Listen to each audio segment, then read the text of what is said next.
Here is the Adams high pressure power washer. I got the hose coming in through there. Now back in the back here, you have to push this in and turn this black piece to tighten it. That's important. That just, you know, because, and that loosens it. So you know, it's a little awkward, but that's really good design there. That stays on really tight.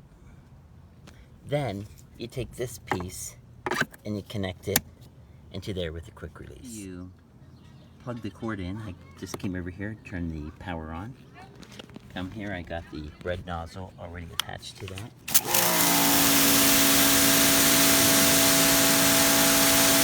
The nozzle there. Off, back on, and I wanted to hook up the green spray. So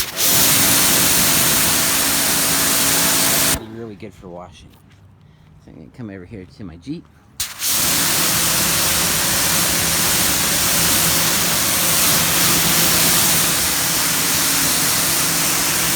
We're going to give her a spray down. The yellow nozzle.